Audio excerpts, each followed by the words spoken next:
This is just a game that Spurs have to get through, get into the next round, get into the fourth round draw on Monday, and then think about next weekend's North London derby, Nick. Well, yeah, I suppose so. As the Simon Bassey's just made his way out onto the pitch just to get the little first wave at the Portsmouth supporters who come here in great numbers. He's been hailed by them, of course. The Cowley brothers sacked during the week, but I'm almost going to try and turn that on its head, Phil. This is just, and James alluded to this actually at the start of the programme, this is just kind of the next game. And for Tottenham at the moment, they are kind of living game to game ever so slightly because, you know, what we've seen recently has not been that good. And if they can build on what happened against Palace, they can't afford to get bogged down, or they can't afford to be thinking about Arsenal today. They've got a week to worry about the Gunners in a critical game in the Premier League. But actually, you know, I'll bring in James on this subject as well. Is there a real danger that they could just overthink today rather than, or even overthink next week and be focused on that? I think, Portsmouth aren't going to cause trouble. Surely that's the route to real problems this afternoon for Spurs. It certainly is, and that's why I think Harry Kane's name is on the team sheet. I think it's each game as it comes. Today is the FA Cup. This could be something that turns Tottenham around. They need a trophy. They haven't won a trophy for a long, long time now. The FA Cup, as always, as growing up as a kid, you know, is to see Tottenham win the FA Cup. Not often, but certainly it would come around. You know, there's always a one in the year. So I think they need to get the job done today. I think they need to be professional, get it done, and then go on to. And then all of a sudden, if they win today, they've got to win at Palace. They've got to win to start to get a little bit of momentum, and more importantly, the noise dampens down a bit.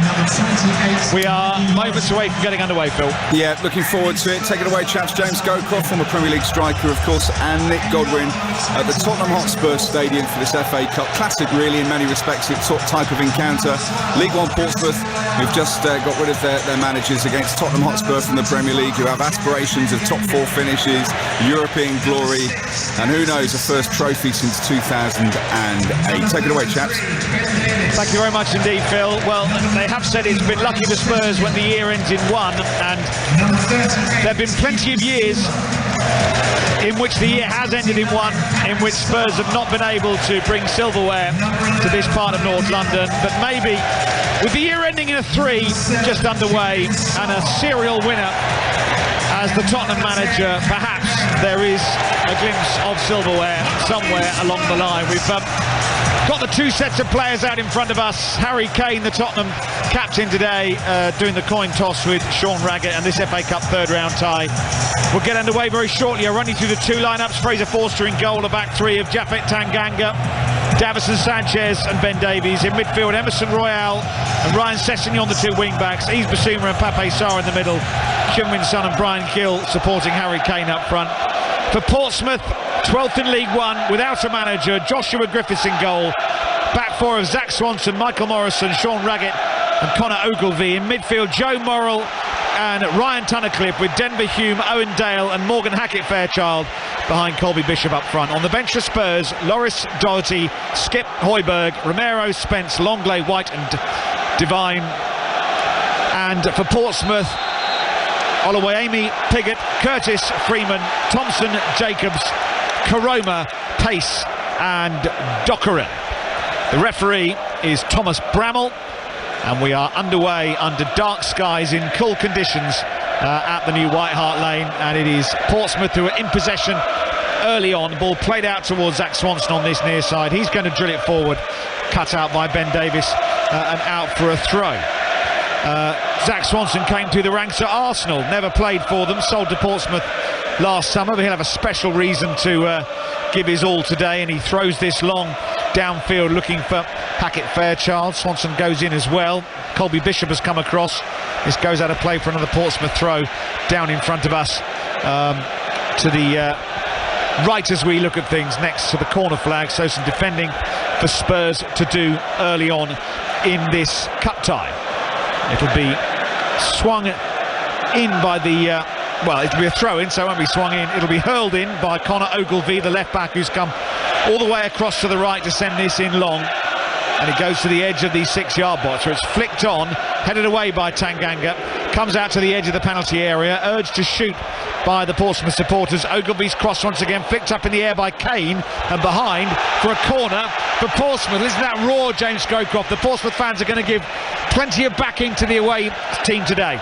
Certainly have. Portsmouth had the kick-off. It's gone into Tottenham's half, and the ball hasn't come out of Tottenham's half yet. Interesting, a long throw. Tottenham get everybody back. Harry Kane, everybody comes back. Second ball in, they've won themselves a corner. And it's Tunnicliffe who swings it in, and it's headed away powerfully by Pape Sarr at the near post. Recycled by Tunnicliffe and wide to that flank. Hackett Fairchild is initially caught in possession. Then that's a drop to Ogilvy, is it? No, Spurs can counter, some with a flick. Kane helps it out wide to Brian Gill on the right-hand side for Tottenham. Bit of space for him to move into now as he approaches the edge of the penalty area. Threaded pass, looking for Kane, cut out by Morrison and cleared towards the halfway line. Well, when Spurs did break, James, it was full of go. It certainly was. I think that's one thing Portsmouth have to be careful of. The pace that Tottenham have got. Just seen Ollie Skip as that a replacement. Is he on the field? He wasn't on the name team sheet. He wasn't. He's there. So there's no. Is that Bissouma or is that no? That's Sarr. So there's no Bissouma. You're absolutely right. Good spot, James. Here's Son coming forward. Ball runs loose, collected by Emerson Royal inside Portsmouth territory. So it is a very inexperienced midfield now for Tottenham with no Bissouma.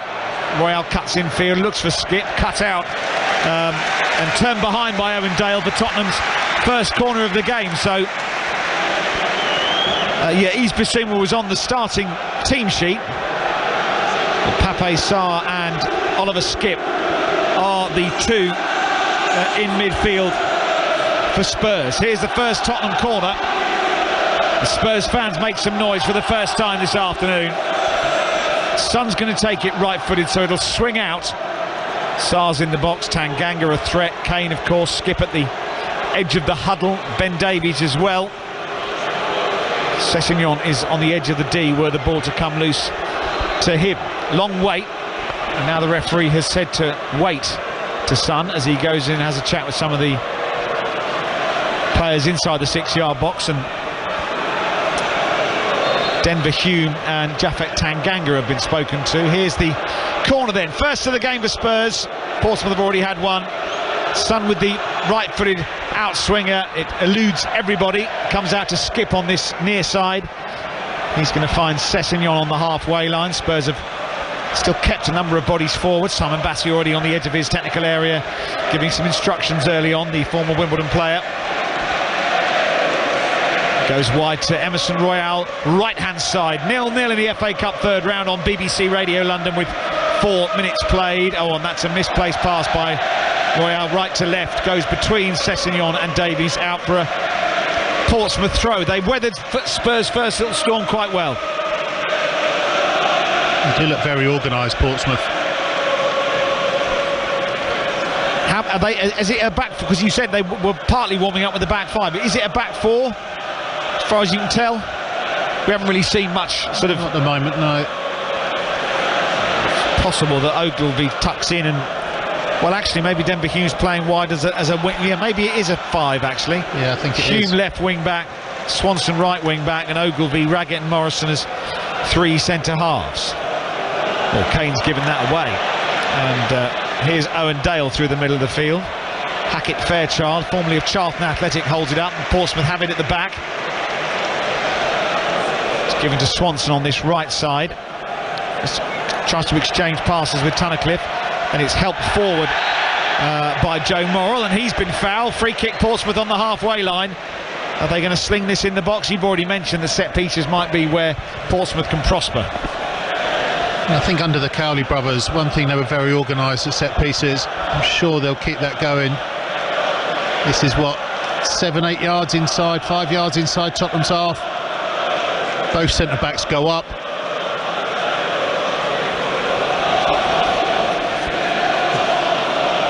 Here they've asked Morrison and Raggett to go into the line, waiting for the delivery. And here it comes, and it's a bit wayward from Hackett Fairchild. It's gone over everybody and out for a goal kick.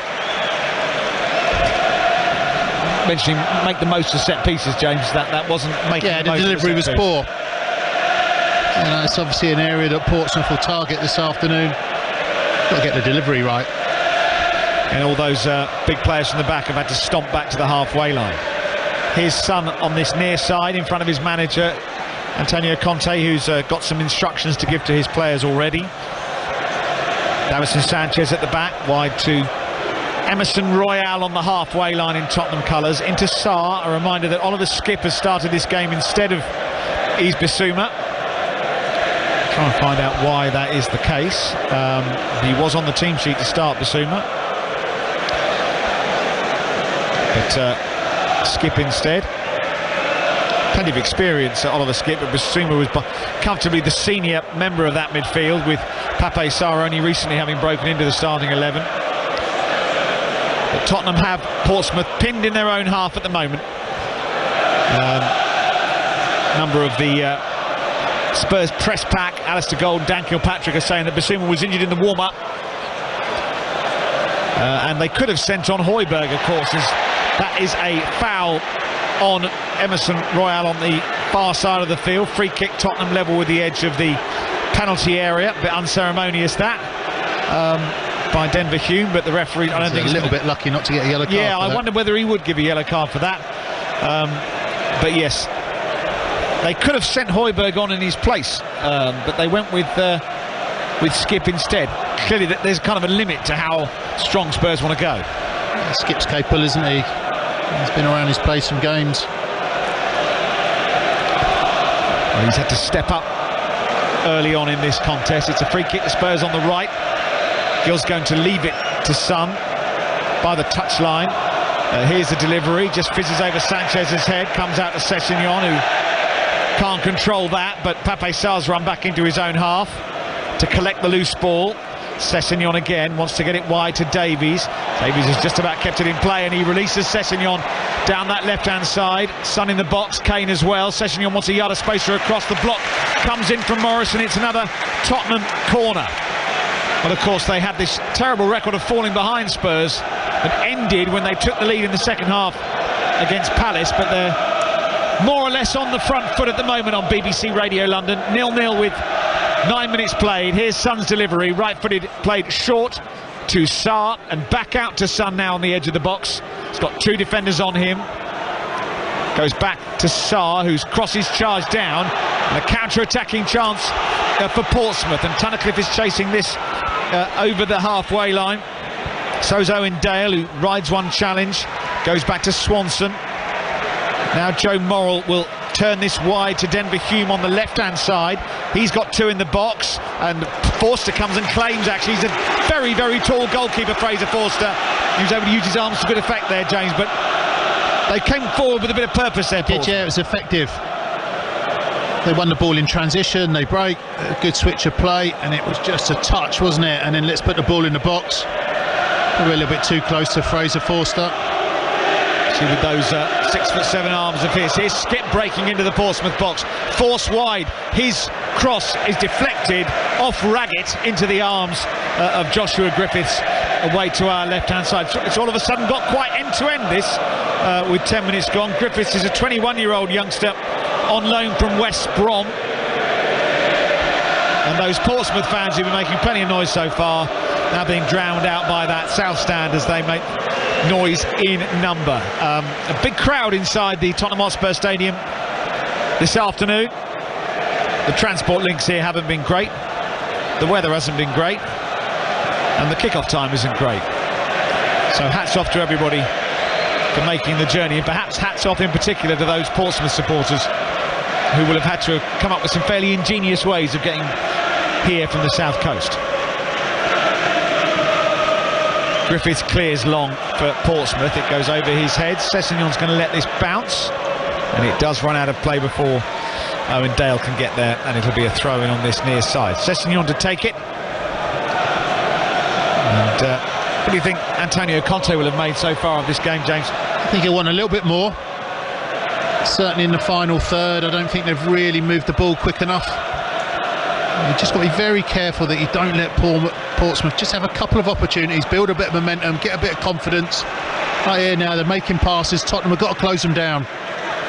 Swanson wide right, lifts this forward to the edge of the penalty area, goes over Bishop's head, going to drop to Hackett-Fairchild. Important intervention by Sarr. Early cross by Hume. Bishop's unmarked. He tries to head it down. Hackett-Fairchild with a bicycle kick, and it's turned away by Forster to his right. Well, James, you just said it, didn't you? They were able to string some passes together, and then Bishop was unmarked in the penalty area, nodded it down. Acrobatics from Hackett-Fairchild to get the shot away, and a good save by Forster down to his right for a corner. It's good play. It's too easy for Tottenham, too easy for Portsmouth. Ball goes out wide, no one closes it down, it's a ball in. Colby Bishop has a free header, he finds his partner. Here's the corner, and it's punched away by Forster, who's seen a bit more of it than he would expect, perhaps in these opening moments. Swanson's going to send it back into the mix, headed clear by Tanganga. Gill's going to try and pick up the loose ball. He's been fouled in the process.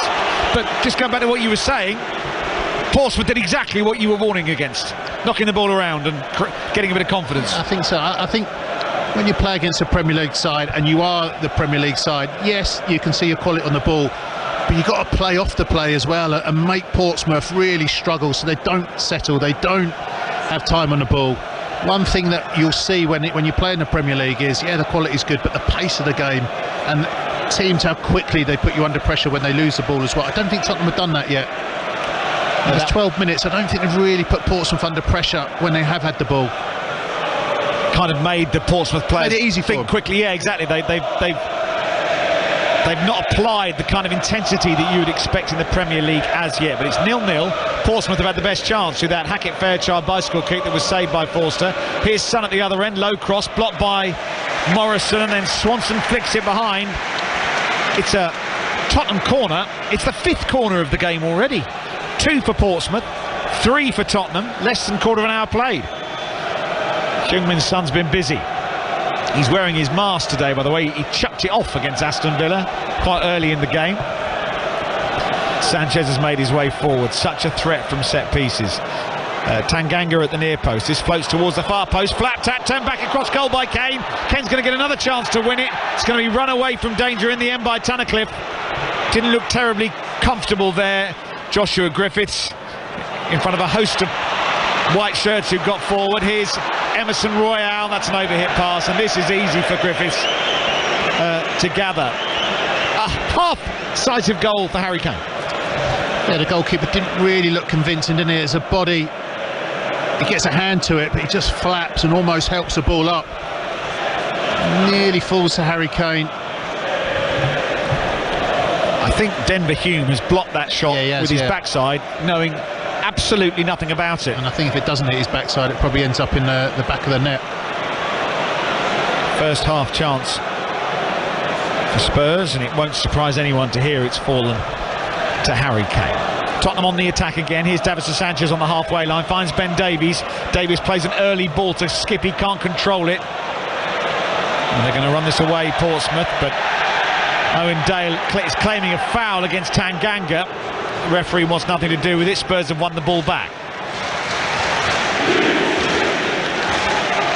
Here's Sanchez at the back for Spurs once again. Goes wide to Davies, and outside him is Ryan Sessegnon. He's going to run at the edge of the penalty area. He gets held up. Portsmouth have pulled everybody back behind the ball once again. Skip goes square for Sarr, and then wide to Gill on the right-hand side, cuts infield. That's a more dangerous... Well, it's not that dangerous, just too close to Griffiths. It looked dangerous initially, but it moved away from Kane and into the arms comfortably of Joshua Griffiths. They're going to have to do a little bit better than that, Tottenham. I think Portsmouth playing in League One are used to balls in the box. Raggett will head that out all day long. I think they're going to have to play through them. It's not going to be easy. It goes through to Davies. Portsmouth trying to thread a pass through the Tottenham backline there. It didn't quite come off, but it just shows that Portsmouth are prepared to try things, probably because they're not being put under... Goes back to that point you were making, James, not being put under too much pressure. Therefore, they're not actually that afraid to improvise a little bit. Portsmouth said, you know, I've been here as when you go away in the FA Cup, just got to stay in the game. Stay in the game. As long as you're in the game, you've always got a chance. Here come Spurs, with Brian Gill on the edge of the box. Skips past his man, but also runs it out of play.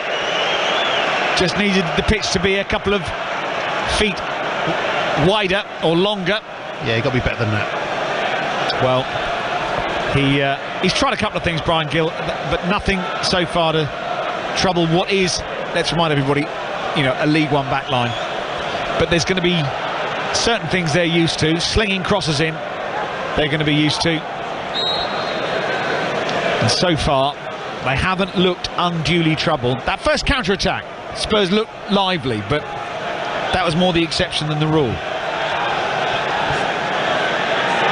There's a proper tussle between Colby Bishop and Ben Davies, and the free kick goes Spurs' way, much to the horror of the Portsmouth fans. Tottenham take it quickly. They want to get on with it. This is Emerson Royale, who plays an early ball, too early for Harry Kane, and you're probably going to say they need to be better than that as well. Yeah.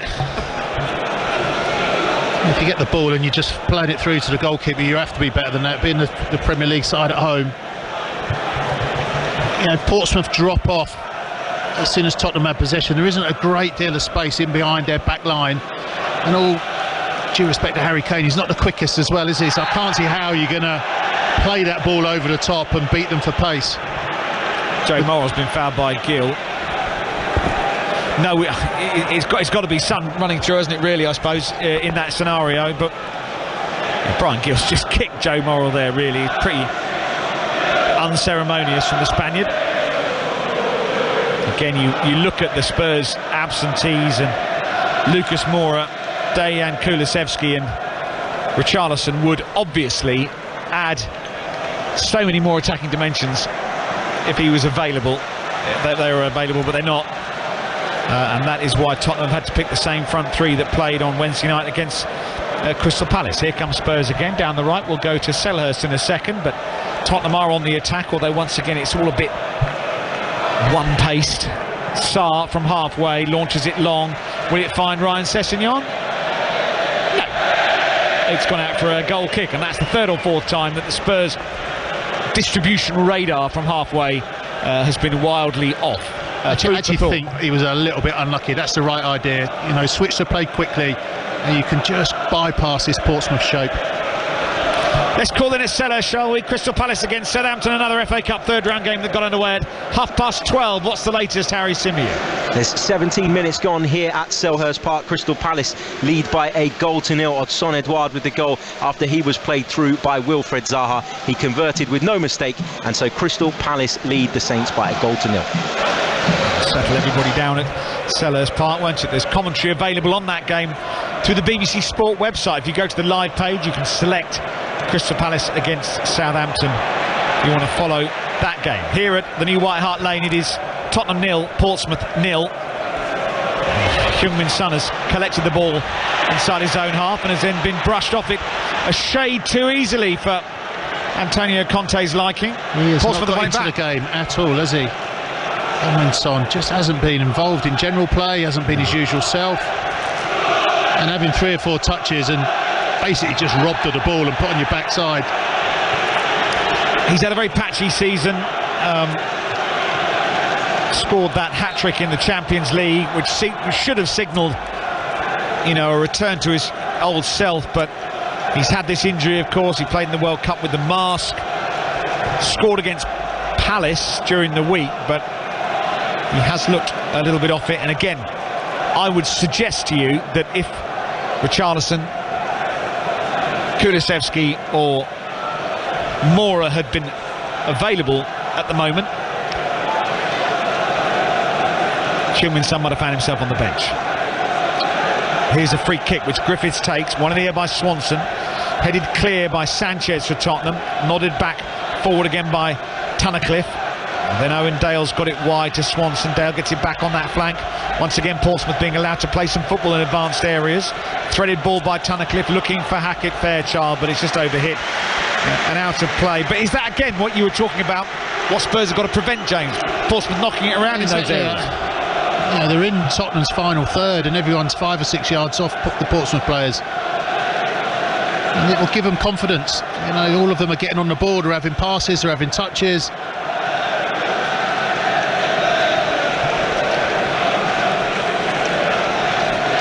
Here is Ben Davies for Spurs, just over the halfway line. He's got Skip ahead of him. Back it goes to Sanchez again. All the Portsmouth players retreat behind the ball. Given to Skip once more. Spurs edging Portsmouth, but Portsmouth look relatively happy to have this set up though, as Davies smacks the ball into Tunnicliffe and it goes out for another corner. Spurs fourth. This is corner number 6 of the afternoon, and we're less than a quarter of the way through the contest. And the one thing Heung-min Son has been busy with is taking corners, because he's been running from one side of the pitch to the other. Here he is. It's probably been Tottenham's best threat so far, corner kicks. Yeah, well, they had that half chance through Kane a bit earlier. This one's taken from the left-hand side once again, right-footed. So it swings in and it's headed over the top by Bishop for another corner to Spurs. That was sent into the dangerous area in the 6-yard box, and Bishop, knowing who was around him, decided it was best to nod it over the bar. Could have put it into his own net, but managed to get the accuracy on the header. Son again, right-footed, in-swinger. There's been a lot of these in these opening exchanges. This time Son raises his left arm and right-footed whips it, and it's headed away once again by the Portsmouth back line. Skip recycles it. Here's Brian Gill, right-hand side, wants to run at Tunnicliffe, gets held up.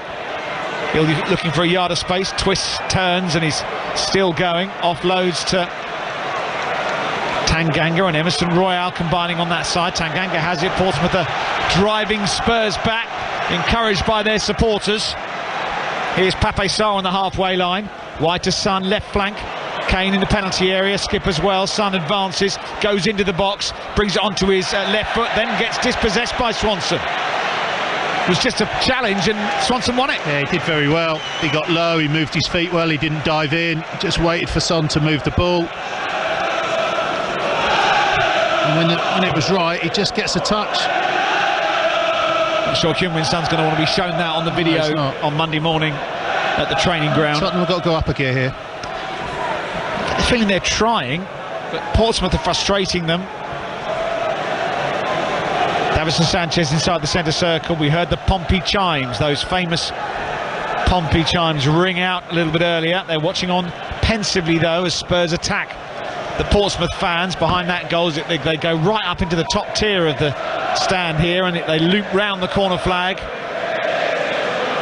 Here's Gill, goes back to the halfway line. The Tottenham fans are quiet, you can understand why.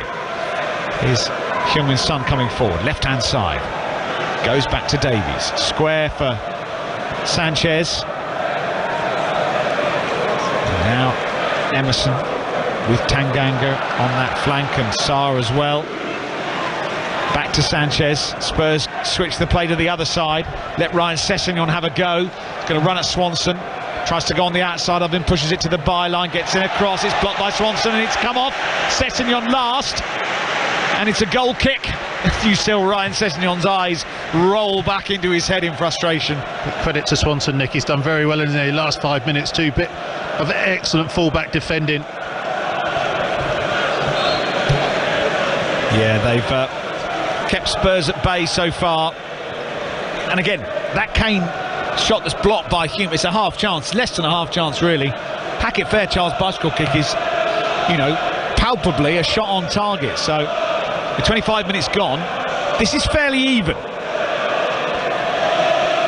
Here's Dale, manages to flick this forward. Sarr spots the danger though and slams the door before Hackett Fairchild can burst forward. Tanganga has offloaded to Emerson Royale, and Spurs will go through this routine again of trotting to halfway and then working out where the options are. They've gone left this time. Davies into Skip, who bursts into the penalty area. Goalkeeper comes a long way. Skip tried to beat him, then the ball goes out of play off the Tottenham midfielder. Once Griffiths had made the block, it's going to be another goal kick. Well, it's Skip making a run for midfield. He's done this a few times now. It's Ben Davies. It's actually a good ball in. It's a heavy touch by Skip. I actually think it's possibly a corner. I think the goalkeeper comes out. Combination of the goalkeeper and Raggett.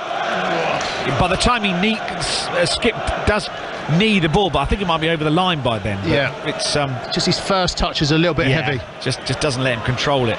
As Bishop is dispossessed by the bustling Sarr in centre field. One back by Morrell for Portsmouth. Here's Hume on the left-hand side, gliding forward, goes down under a challenge from Gill. No foul, says the referee. Gill is, well, he initially was overwhelmed, and then he's won it, and then he was fouled, and the referee's waved advantage, and here come Tottenham, and Skip has gone in strongly there with Morrison, and the ball's bounced out for a Portsmouth throw. Michael Morrison gets to his feet rather slowly, and the referee just says, well, he didn't see anything wrong with the challenge. Skip and Morrison contesting a 50-50 ball. Ball's gone out of play for a throw. It'll stay out while Morrison sorts himself out. First touch is heavy. Just catches his ankle, I think. It's painful. It's not malicious, I don't think. No. Ball was there to be won. 27 minutes played. This is BBC Radio London. And we're at the Tottenham Hotspur Stadium on this Saturday lunchtime, FA Cup third round Saturday lunchtime, no less. A classic potential banana skin for Spurs against League One Portsmouth. But at the moment, there's been no breakthrough by either side. Would have thought Simon Bassey would be pretty content, wouldn't he, with the opening 27 minutes, He's 28 minutes? Content. Very, very. They've posed and caused a few problems themselves. I've got to say, I don't think Tottenham have really been a threat so far, Nick. No, they've certainly not prized Tottenham open. Portsmouth open by any stretch of the imagination. The Portsmouth fans are pretty much enjoying themselves away to our left. It's been a pretty good afternoon for them so far, in that they're not behind, they're still in the game. Your phrase, James, you know, they made sure this has been competitive for half an hour. And Tottenham are still coming forward, faced by 10 blue shirts. Gill intercepted, collected by Dale inside his own half. Wants to try and run this down the channel, gets blocked off. Denver Hume with a little bit of skill to take it away from Gill. Comes back to Ogilvie, who spins away from the Tottenham forward, finds Hackett Fairchild, and here come Portsmouth over the halfway line. Wide to that left-hand side, and Dale, who skips infield. He's ridden a couple of challengers. Bishop's in the box. Square here for Tunnicliffe. He's being marshalled by Skip, so he goes wide to Swanson on the right-hand side. Sessegnon tries to make the challenge, but Swanson offloads and goes back in the end of Griffiths. They're knocking it around with real confidence. Listen, you're getting olays from the Portsmouth fans. It's 15 passes, just cut out there. It's not what the Spurs fans paid good money to come and see today, but we go back to what you said at the start of the show, Nick, with the guy in the lift that said on the semi-final we just thought we had to turn up and win. Yes, they did, didn't they? That's what he said. Very similar scenario here. Gentleman said, he said, yeah, we just thought we had to turn up that day. Pushed forward by Sessegnon. Here's Davis, low cross, blocked behind. Another Tottenham corner. Number 6. But yes, we had I won't tell you everything that those gentlemen said, because we'd probably get in trouble, but they gave the impression that that day Spurs were supposed to win, and the players bought into that, and it all went wrong in extra time. Those of you with long enough memories, Freddie Picquion and Kevin Prince Boateng from the penalty spot. Spurs deprived of a place in an FA Cup final for the first time since 1991. Here is Heung-min Son's delivery down the left, right-footed. It'll swing in once again. This one floats and is claimed by the goalkeeper. I mean, that was easy, like collecting low-hanging fruit from a tree. He just plucks it out of the air. Didn't even have to jump.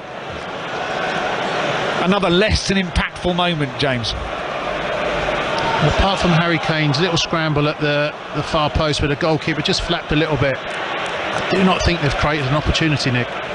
No chances really other than that one. I mean, I don't think you can call the Skip drive into the box a proper chance. Here's Ben Davies over the halfway line. Ryan Sessegnon collects on the left. He's moving forward. He's got 4 ahead of him, and he's got Son to his left. Here is the South Korean on the touchline, onto his right foot, thinks about crossing, then waits, then does cross. This is floated into the arms of Griffiths, who is having quite a bit of catching practice at the moment. The Son waving his arms up. He wants somebody to get in front of the goalkeeper.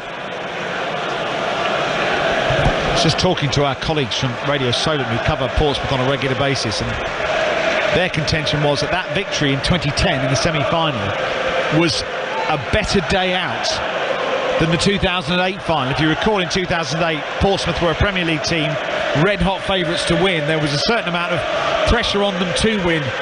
Against Cardiff, I think it was. You never get a better chance to win an FA Cup. But the recollections of Portsmouth fans of that day at Wembley in 2010, when they beat Spurs in that semi-final, were absolutely glorious, it's fair to say. Here's a throw-in, which Ogilvy's going to take for Portsmouth, and this is going to go into the Tottenham box. He's not. Is he going to wind up a long throw? Yeah, he is. And in it comes. Bishop the target, headed away by Davies. And then Sarr pumps the header towards the halfway line. Swanson gets there before Son. Ogilvy has it on this right side. He's going to drive forward at Davies, gets held up, offloads to Morrell in a central position, wide to Tunnicliffe on the right side, into Morrell once again, and back to Denver Hume, who's the last man back for Portsmouth. All of a sudden they've got a bit of possession. Here's Dale on the left-hand side. He's going to turn one way then the other. Eventually Emerson Royale gets the block in. It goes out for a throw-in to Portsmouth on the far side. They have these little spells, don't they, James? Yeah, they do, and they're just growing in confidence. And I think they've come here that have been nervous before the game. It's probably the biggest game for some of them in their careers, especially a venue like this. And for 33 minutes, I don't think it could have gone any better. There's another long throw, more pressure. Another Ogilvy special. He gives the ball a bit of a wipe and throws it long into the Spurs box, where it's flicked on. It's awkward. There's a foul, actually. I think that Sean Raggett was the culprit this time, and it's Emerson Royale who goes down. In the end, he's going to be helped to his feet, and the game will continue promptly with Fraser Forster, who's been called into action. Had to tumble away to his right to push the Hackett-Fairchild effort away. It's certainly been quite an even contest so far between these two. Still 0-0. Brian Tunnicliffe is another of these players who started at a Premier League club. He was a Manchester United trainee, loaned out to the likes of Peterborough and Barnsley and Ipswich before moving to Fulham.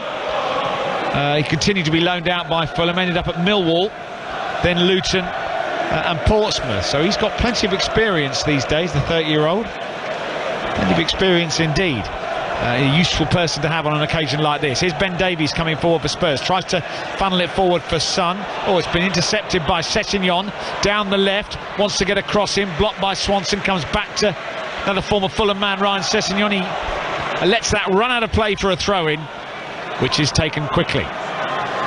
Here's Davies, he goes back to the halfway line, and Davison Sanchez. We've got just over 10 minutes to go to half-time. Still 1-0 to Palace, last we heard at Selhurst. Here's Kane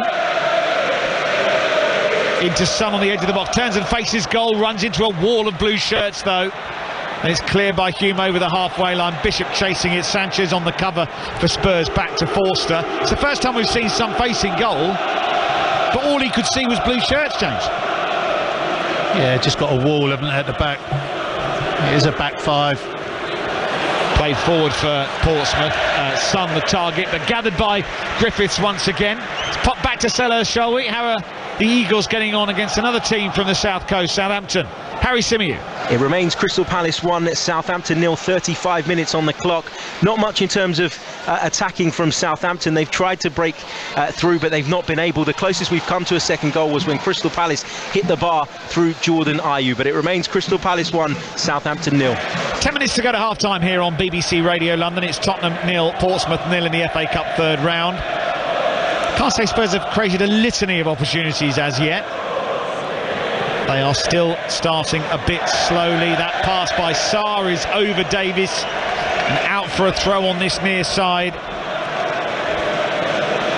Antonio Conte standing in just what looks like a sort of a training top and no coat, no jumper.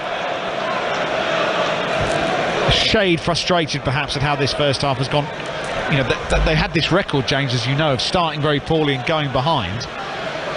And you know, you would want to say that they've cut that out today against a League One team, but that's not necessarily the case, is it? I don't think it's a game to start poorly and go behind. Well, they haven't gone behind. Is that the straw we're clutching at? I don't know. Here's Sarr for Tottenham inside the Portsmouth half of the field into Son. Gill back to Sarr, bit of space, 25 yards from goal. All those blue shirts in front of him though. Ben Davies collects on the left hand side, uses Sessegnon outside him. Davies then goes into the box. Sessegnon runs at the corner of the penalty area. That's a cross that has Griffith stretching. He gets something on it. Collected by Emerson Royal, edge of the penalty area. His cross is blocked. There's a shout from Emerson Royal, the handball, not really from anybody else. Breaks to that right side for Spurs. Gill's recycled it. Here come Tottenham again. Emerson Royal goes down looking for a free kick right in front of the assistant referee, who is utterly unmoved by Royal's claims that he was caught. It's a little bit embarrassing. It's a little bit embarrassing. It's right in front of the linesman. The linesman doesn't give it. A little bit better though from Tottenham. Just recycling the ball. Bit more intensity. Just as James says that, Spurs do give it away. Steered to Bishop just inside his own half of the field, and Tunnicliffe driving into some space, wants to release Dale. Is he onside here? Well, we'll never know, because this is going to go through to Forster. We were in line with that, but I wasn't looking along the line. Do you think the flag would have stayed down? He was off. Just. Here comes Son driving forward, and again gets dispossessed by Tunnicliffe. A number of times we've seen Heung-min Son just taken out of the equation in that midfield area. You just don't often see it, do you, James? We've remarked on it already once, but it's very striking. Tottenham have got to move the ball quicker. 1-2 touch, move the ball. Going to be a throw-in on this near side of the field. Ben Davies is going to take it. And time ticking away at the end of this first half. A reminder, we've got commentary from Hull against Millwall. Hull against Fulham, getting carried away, thinking about Ryan Tunnicliffe's former teams.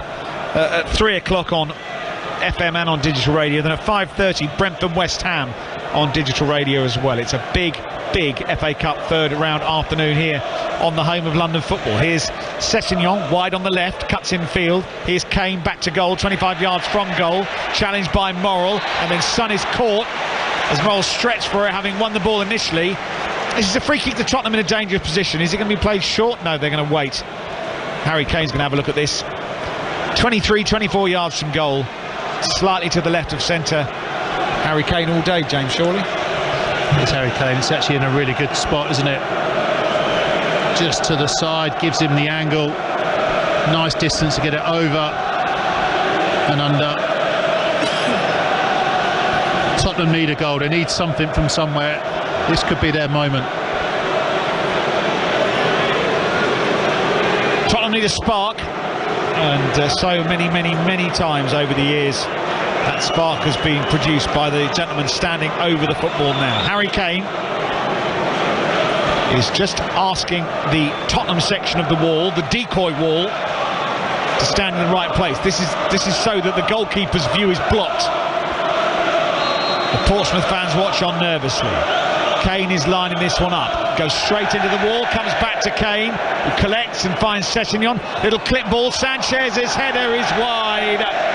Couldn't really get over it, couldn't control it. And those cheers from the Portsmouth fans will tell you they've escaped once again. Yeah, that was a moment, wasn't it? It was a moment where you fancy Harry Kane. They had a little wall in front of Portsmouth's wall, but in the end, lack of quality of the ball in. It's only Davies and Sancho who was there. Antonio Conte is going to have to sort this out at half-time. There has been another goal at Selhurst Park. Come in Harry Symeou. It's now Crystal Palace 1, Southampton 1. A James Ward-Prowse free kick from Southampton's left-hand side was intended to pick out a teammate, but it ended up looping all the way through and bouncing awkwardly in front of Vicente Gaeta and ending up in the back of the net. So it's Crystal Palace 1, Southampton 1, perhaps against the run of play. James Ward-Prowse not the most popular figure at Selhurst Park.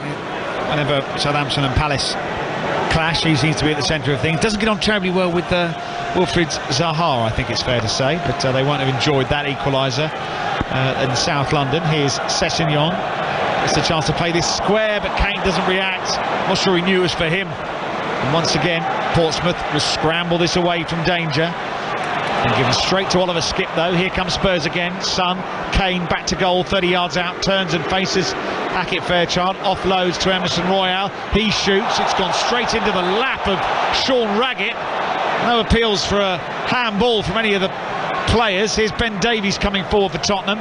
Wide to Sessegnon, left-hand side, approaching the edge of the box, square for Son. Once again, loads of blue shirts around him. Sessegnon again left-footed, sweeps in a cross, headed away by Morrison for Portsmouth.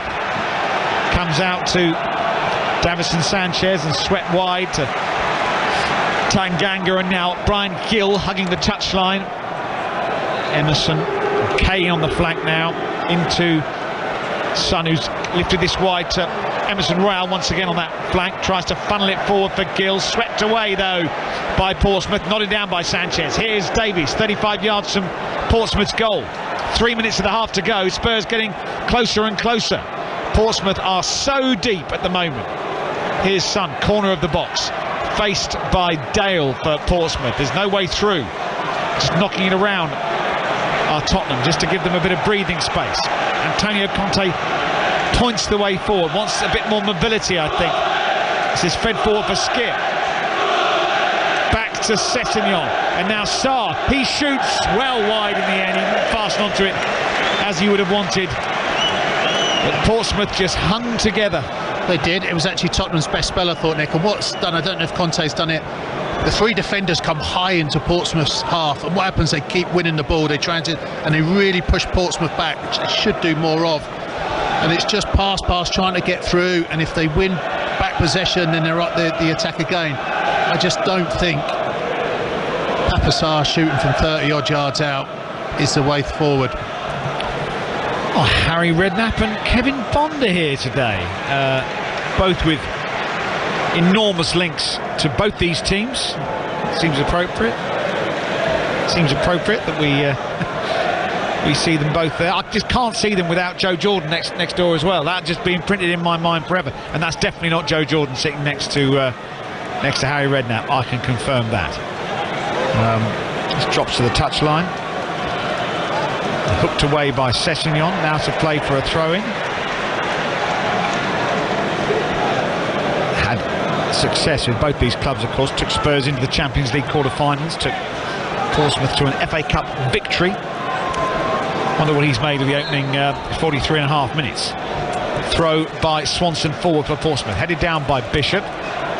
Sarr is going to find Gill, and now Tanganga on the edge of his own penalty area. Gets it wide to Emerson Royale. Is there time for another spell of pressure? Emerson Royale delays, and you can hear the Spurs fan telling him to get on with it.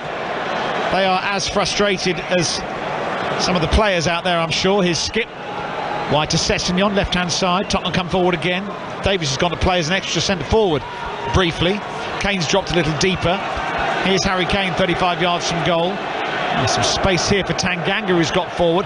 First time cross, flicked away by Morrison, collected by Son. Left edge of the penalty area, onto his right foot, tries to curl it, and it does bend late, but not late enough. Or doesn't bend enough, rather. And James is just pointing out to me how high. Well, look where Tanganga, who's 30 yards from goal, Tanganga. Yeah. Tottenham's back line has actually come halfway into Portsmouth's half, and they've really pushed them back, and they've just ring-fenced, so every second ball they can win. Son's just come in off the line.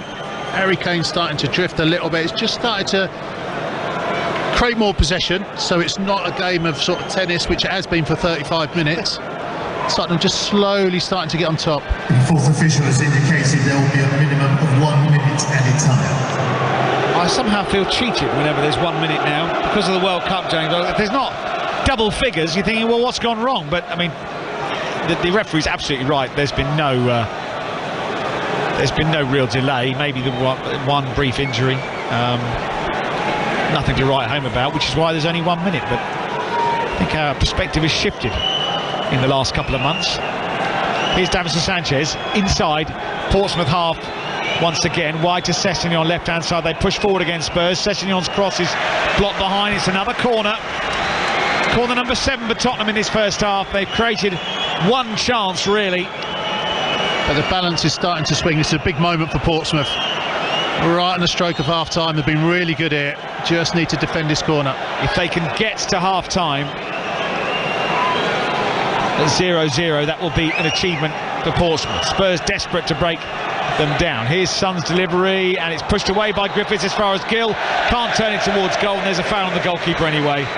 And it's going to be a free kick, which will... In fact, it won't be a free kick because the referee says that's half-time. And once again, Tottenham Hotspur start a game of football slowly and failed to make the breakthrough in the first half. They've fallen behind so many times recently, and they even had to wait to take the lead against Crystal Palace in the second half during the week. But as it was 13 years ago in the semi-final against Portsmouth for Tottenham, they've reached half-time with no goals. They've not posed enormous threat, Portsmouth. They've had one chance, that Hackett-Fairchild bicycle kick that was well saved by Fraser Forster. At the other end, Harry Kane had a quarter chance blocked, and they've had other moments of possession. That Son shot swung wide, about the closest they've come. But once again, Spurs have been a little bit lifeless in an opening 45 minutes. Not a surprise, but frustrating nevertheless for the capacity crowd inside the new Tottenham Hotspur Stadium. Half-time in North London at lunchtime on FA Cup third round day. Tottenham 0, Portsmouth 0. BBC Radio London, the home of London football. Half-time then on BBC Radio London Sport on an early start FA Cup third round weekend. Spurs 0-0 with Portsmouth. Let's go back to our commentary team, James Cowcroft and Nick Godwin watching this one. Well, Nick, you said it again, really slow start for Spurs. The stats would suggest no shots on target. One shot on target for Portsmouth, dealt with easily and comfortably, should I say, by Fraser Forster. They did at least not concede the first goal in the game for the 11th successive time when they played Palace. I mean, that's damning it with faint praise on midweek, isn't it? But what a ludicrous thing to clap, you know. I mean, you're absolutely right, Phil. You're absolutely right.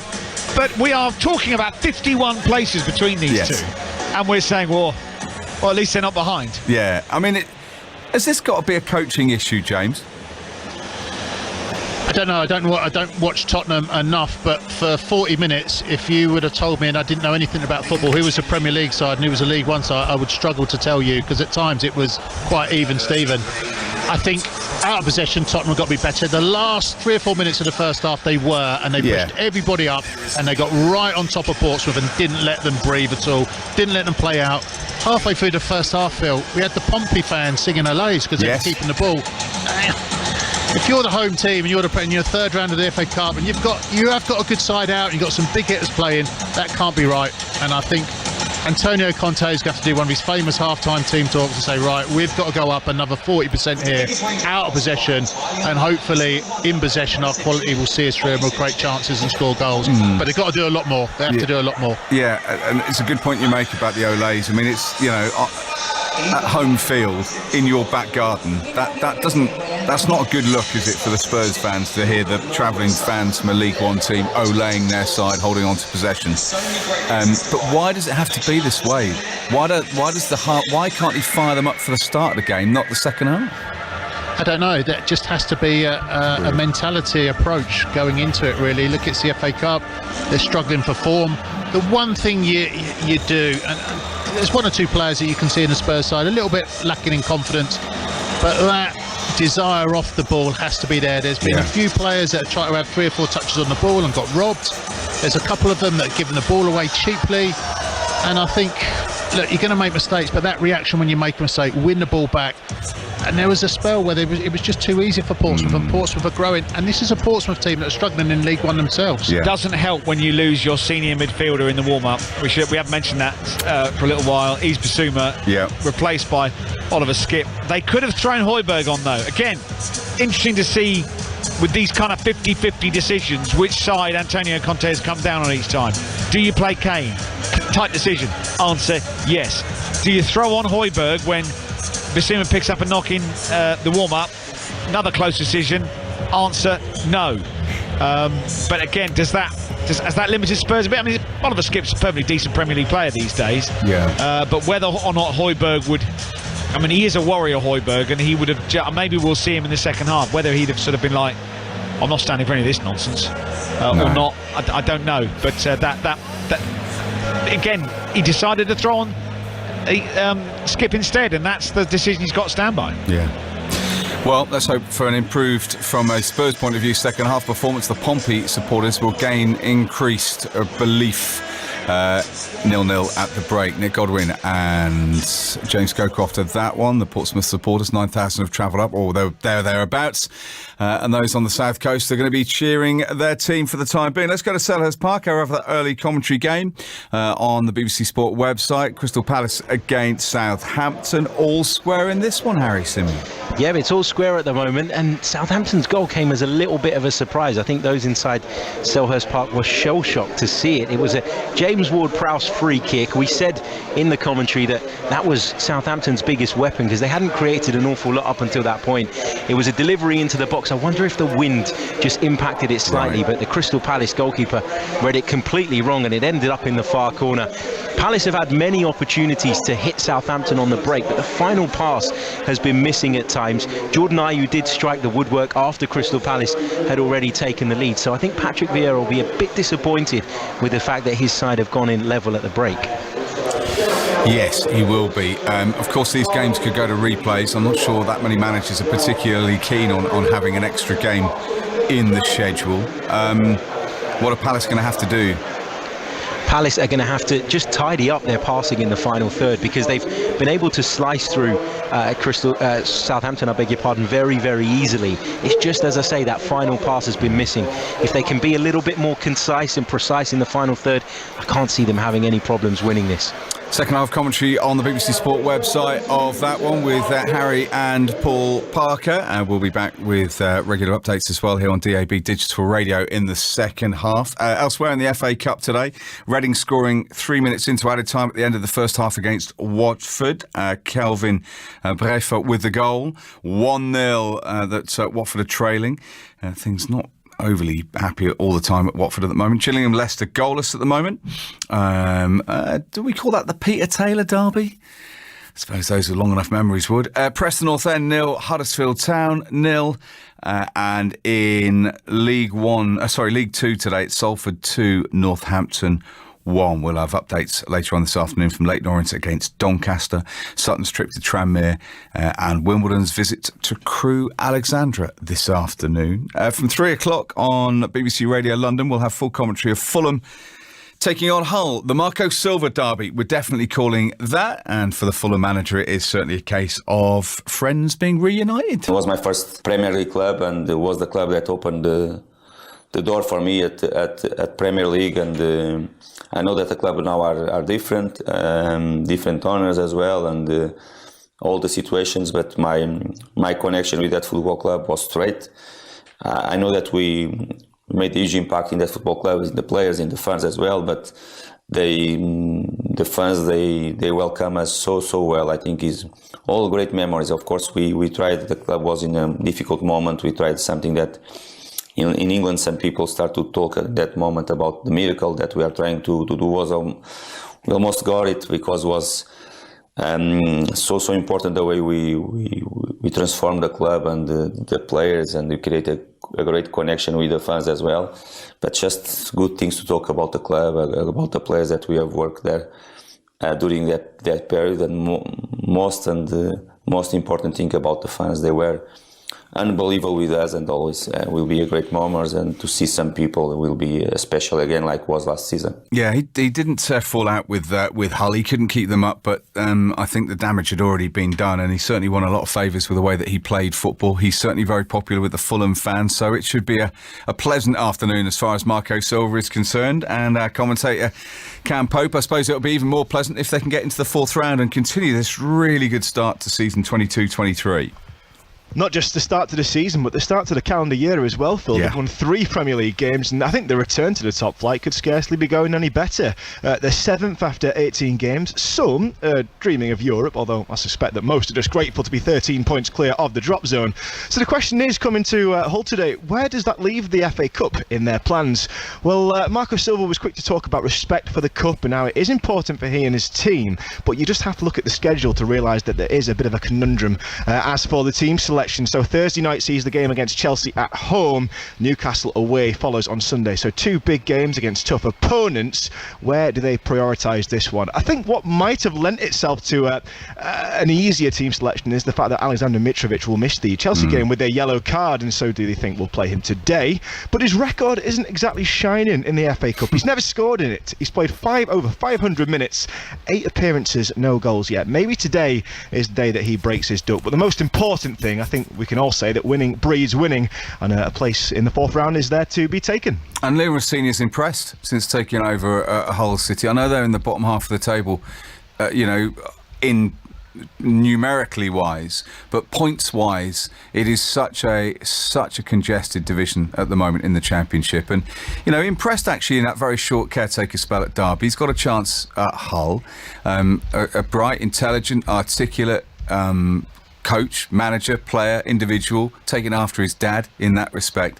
And Hull are re-engaging with their public again, aren't they, after a rather torrid time. The new ownership, he's flown fans over to Turkey.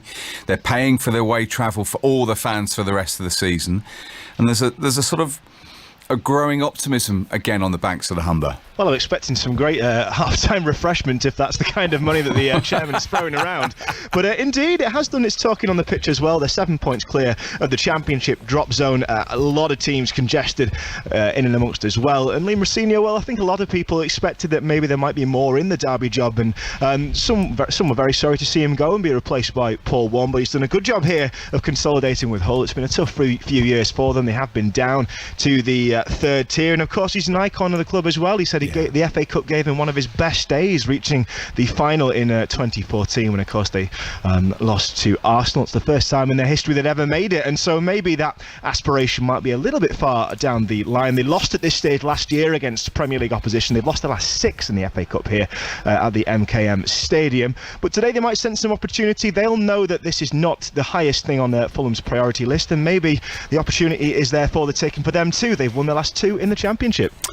Cam, thanks so much. Cameron Pope with full commentary alongside Neil MacDonald for that one later on this afternoon, 3 o'clock on BBC Radio London. At 5:30, we've got full commentary of Brentford home to West Ham United. The Bees, of course, beat the Hammers last Friday night at the London Stadium. This is a repeat, but obviously at the GTEC Community Stadium. They would have to do it all again in a week and a half's time if this was to be a draw tonight. That's not something that appeals to Thomas Frank. I think we need to be aware of where the modern game is going. They're talking about World Cup, club things, and even Wenger talked about World Cup for national team every second year, so it'll only be more and more games. So I don't understand why we need to have a potential replay. If it's because of money, we need to find a way. I think for the EFL clubs, I don't get it. I think we should. I don't want an extra time, but I'll take that as a compromise. Extra time and penalties. Carabao Cup thing's fantastic. It's only penalties and straight to next game.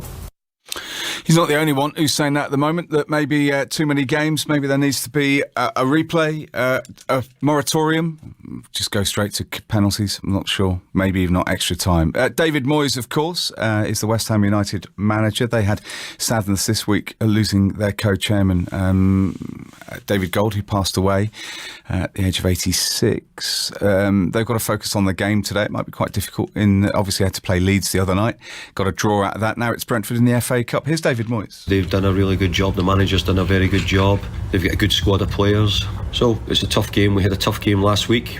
I don't know if we quite deserved the result we got against them last week, but they came in and they put one over us, so we've got to try and go there and do the same to them. BBC Radio London Sport. The Far Post Podcast. Your weekly debrief of all things London football. Who are you going to call? From AFC Wimbledon and Arsenal to West Ham and Sutton. That is astonishing. With all stops in between. I love this football club. The good, the bad. Controversy, chaos and drama. He's bicycle kicked it in. Everything you want to hear. Presented by the best team of London football experts and fanatics. Will I be heading to Coventry on Saturday? Yes, I will. Anywhere.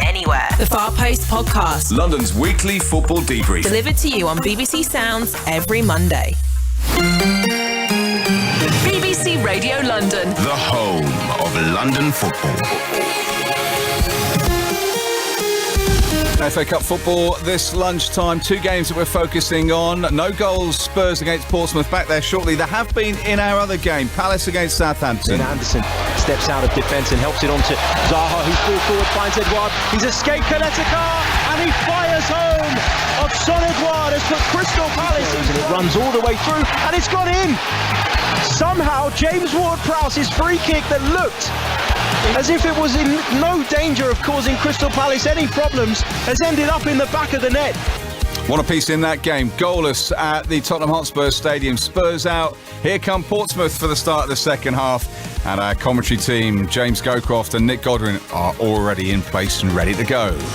Let us say at this point that Tottenham Hotspur have become the ultimate second half team, haven't they, in recent weeks and months. Let us invest all hope in the fact that Tottenham tend to play better in the second half than they have done in the first halves of football recently, because they weren't terribly inspiring in the first 45 minutes, and we are off and underway for the second 45 minutes, and there are no changes for Spurs. Forster in goal, back three of Tanganga, Sanchez and Davies, midfield of Skip and Sarr with Royale, Emerson Royale and Sessegnon on either side, Brian Gill and Heung-min Son supporting Harry Kane up front.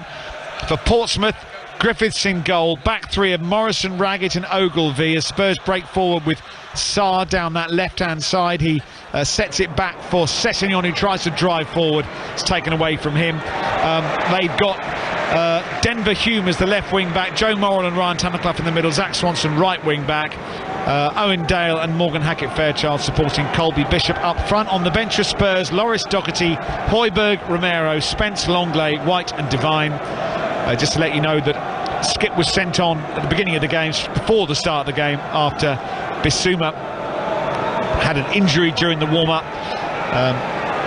And for Portsmouth, the changes: Oluwayemi is the goalkeeper, Piggott, Curtis, Freeman, Thompson, Jacobs, Koroma, Pace and Dockerell. We are back underway. Tottenham and Portsmouth is still 0-0 as this is sent forward looking for Skip, who was onside as he lays it back for Gill, who goes to ground. Then he's picked the ball up and he's charging forward into the penalty area. Sessegnon low cross, scrambled away by Swanson in the end for Portsmouth. Well, Brian Gill looked as though he'd been barged off the ball very easily there, James Gowcroft, but then he got back to his feet. Yeah, he did. Tottenham have come out with a little bit of a purpose, it seems. I did actually think they finished the first half quite well, and again they pushed people deep into into Portsmouth's half. We see Ollie Skip, didn't we? He seems to be the one that making these midfield runs. This has been cleared out of play. Just at half-time, chatting to our colleagues from the South Coast. Excellent first half of football. They were a bit concerned that Portsmouth might have used up an awful lot of energy in that first 45 minutes. You don't look convincing, because they knocked the ball around quite a bit. Well, they're going to, they're going to tire. That's what the FA Cup's like. Down the right, it's a free kick to Portsmouth. And yes, you get the feeling that were they to need to call on reserves of energy, if they are in the process of either winning or forcing a lucrative replay at Fratton Park, they will find the energy from somewhere. Free kick Portsmouth down the right, almost level with the edge of the Tottenham penalty area, in front of those Portsmouth supporters, with a former Southampton player in goal away to our left as well. Morgan Hackett-Fairchild has positioned the ball. Bishop, Ogilvie, Morrison, Tunnicliffe, they're all in there as this is floated up. That's come off Ogilvie and gone behind for a goal kick, which Fraser Forster will take. And on cue, the Portsmouth supporters give the former Southampton goalkeeper a little bit of grief. But that's all part and parcel of it all. If you're a former player from your local team or your local rival, then I'm afraid that's what is going to transpire. Here is Ben Davies on the halfway line for Tottenham. Into Sarr, goes wide to Son on the left, running at the edge of the penalty area. Here is Son, floats across towards the far post. Emerson Royale hits the inside of the post with a header, and it lands in the lap of the goalkeeper. Brilliant delivery by Son from the left. Emerson Royale steamed onto it, met the header, it went back across the keeper, hit the inside of the woodwork, and ended up in the goalkeeper's lap. Still 0-0. Oh, how's that stayed out? Tottenham's best moment so far. It's Son, who at last we see his little step over and a great cross, stands it up. Hemsworth does everything right. It's the inside and just lands back into the goalkeeper's lap. Sometimes you need a little bit of luck, and to be fair to Portsmouth, they've probably earned that bit of luck so far. It bounced just in front of the line, so it goes back across the keeper, hits the inside of the post, bounces back just in front of the line, and the goalie gathers it. How is your luck? Still 0-0. Tottenham will probably be emboldened by that, though. You know, Heung-min Son starting to create, as he looked out of sorts in the first half. Here's Emerson Royal again galloping forward. Digs it out to Sanchez. Those centre-halves have moved high up the pitch once again. Here's Kane, who's dropped a little deeper. Corner of the box now. Gets it back from Sessegnon and gets a chance to shoot. That's brilliant! Harry Kane has rifled Tottenham in front from the edge of the penalty area. A little 1-2 with Sessegnon, and it opened up very nicely, and Kane cracked it around Griffiths and into the top corner. The relief swirling around the new White Hart Lane. Palpable, because the deadlock is broken after 50 minutes of football in the FA Cup third round. He was picked to ensure Spurs passage, and he has put them in front. Spurs 1, Portsmouth 0. That's why he's on the pitch, Nick, isn't it? Moment of absolute genius from Harry Kane. He drops deep. I think sometimes he drops too deep, but he just beats that back line. Little 1-2 around the box, shift, far corner. That is the difference. He was on the ground as he watched it fly in, Harry Kane. But once again, second half Tottenham have turned up. Harry Kane's name being sung. It is another vital intervention from the man who you have to rely on if you are a Spurs supporter. Because he's the one. He is the only one, really, that you can put the mortgage on. Here's a throw in for Portsmouth. Slightly chased. There are a few people coming back who've missed the goal. Carrying some hot drinks. They hopefully get the chance to see that goal again, because it's a really wonderful strike from Kane. And he has put Spurs in front. Portsmouth are going to try and respond now. Try and quickly take it. Bishop gets it back to Swanson. Low cross, cleared by Sanchez. That was a bit awkward. Sanchez dealt with it well. Here's Son on the edge of his own penalty area. Can Tottenham now start to show a bit of composure and a bit of quality? It's been in short supply so far.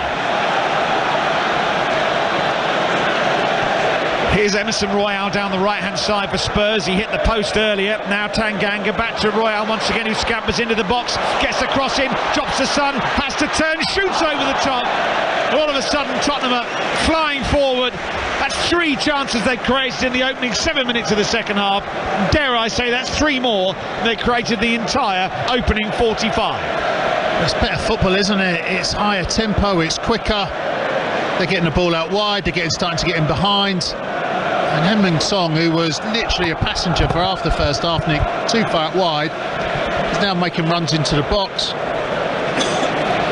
I think if Tottenham really go for this in the next 10 minutes, they can win this game. Well, if they can go further in front, minds will start to shift towards Sunday and the North London derby. Just cleared by Son, collected by Sarr, and then Sessegnon accelerates over the halfway line. Good challenge from Michael Morrison, out for a throw-in on the far side. Taken by Sessegnon on that flank. And yes, he's now the moment to press home that advantage, James, do you think? Get that second goal. Every time they come forward, they look threatening now. Conte's virtually on the pitch.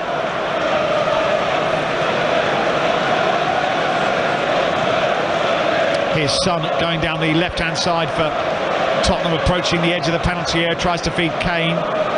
Dealt with by Morrell. That's one back by Sarr. Here's Sessegnon. Back to Sarr. Gives it to Kane. Sarr again.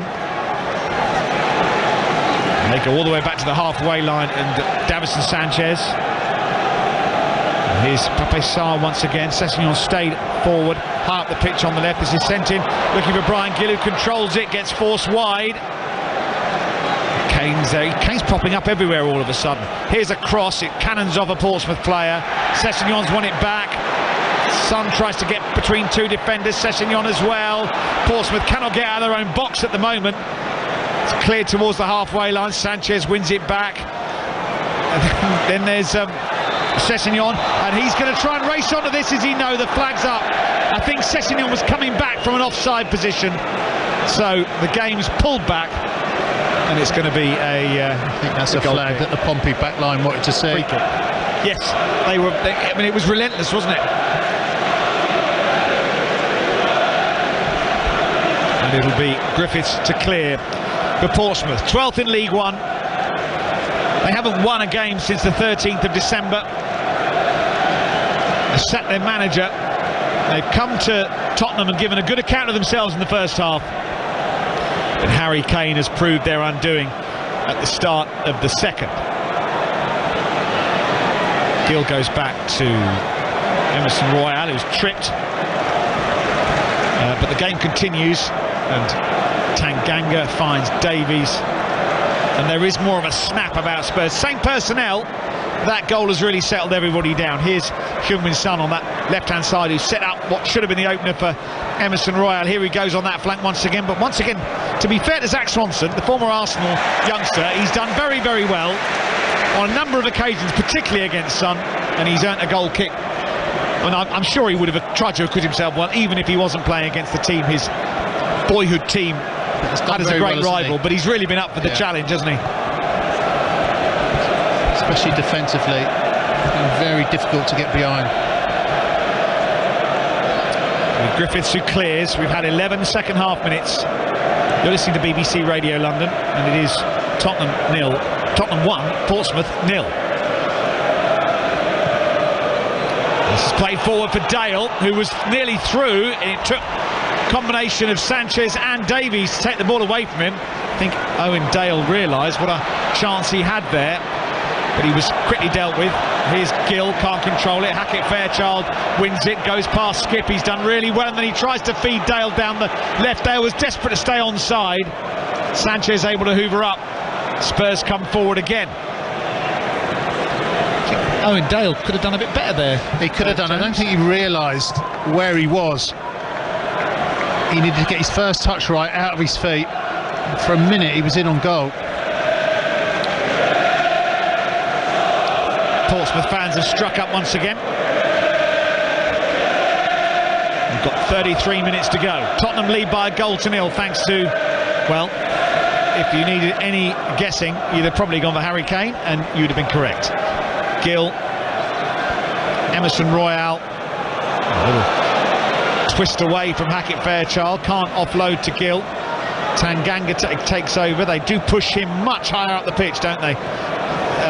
And it really kind of locks Portsmouth into their own third. Davies' delivery looks for Gill, it's overhit, and he goes out for a goal kick, which Joshua Griffiths is going to take. I think they need this second goal, Tottenham, because at 1-0 they're in front, they're going through, but it gives Portsmouth a lot of hope. They just need to kill the game if they can. Yes, there's the option for Tottenham to really just put this to bed.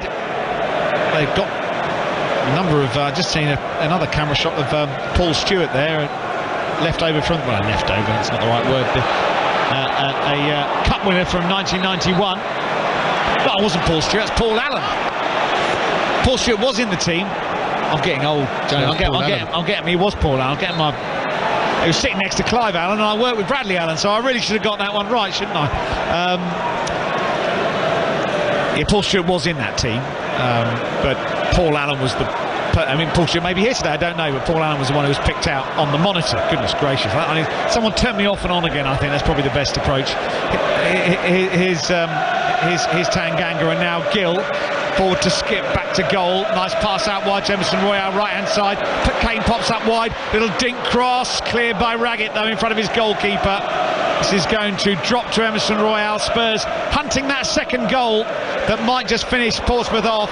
Into Skip on the corner of the box, turns it square. Son might fancy shooting here, left-footed. It's blocked by Tunnicliffe.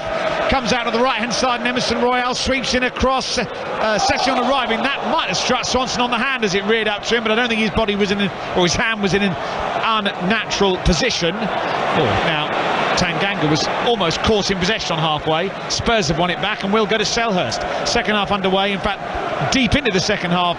There is a 12:30 kick-off. Harry Simew's got the latest for us. It's Crystal Palace 1, Southampton 1, 59 minutes on the clock. Southampton having to do some defending now. It's a Crystal Palace free kick from the right, but no clear-cut chances at the start of this second period. Still 1-1.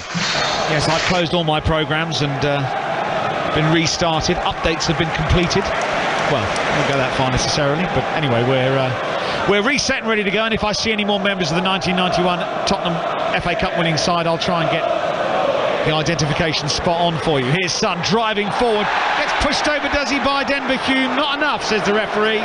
Ball's gone, Son's on the ground, and the referee's given a goal kick. I saw David Howes earlier. He hasn't changed at all. You know, when you can identify people straight away, even though you probably haven't laid eyes on Pat Jennings at half time. 30 years. Yes, what a totemic figure. Honoured in the New Year's Honours list, I believe, if I'm not mistaken. Congratulations to him. The Spurs still pushing, James, aren't they? They're still looking at the second goal. The players are a lot better in the second half than what it was the first half.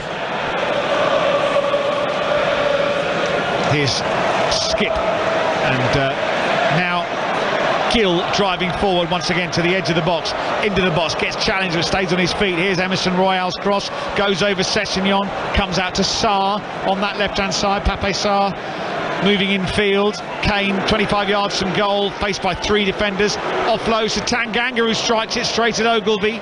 Tanganga tries to get to the loose ball and gets fouled in the process. It took the referee a little while to make that call. It's Colby Bishop, just over aggressive. And now the Spurs players have taken the free kick too quickly, so the referee says calm down, and then the Portsmouth player is Morrell. Joe Morrell has just tried to stop Spurs from taking it, and the referee now wants a word with him. He steps away, and I think they were waiting for a card, the South Stand, but no dice from the referee. And it has allowed Portsmouth, to be totally fair to them, it has allowed them to reorganise and get ready to defend this free kick, which Son is looking at right-footed. Looks like he wants to go for goal here. It's 30 yards out, more or less precisely. Son's going to re-spot the ball. He's asked Ben Davies just to tuck in a little bit in the line on the edge of the penalty area. There's three in the wall. Well, Heung-min Son could do with this if it goes in.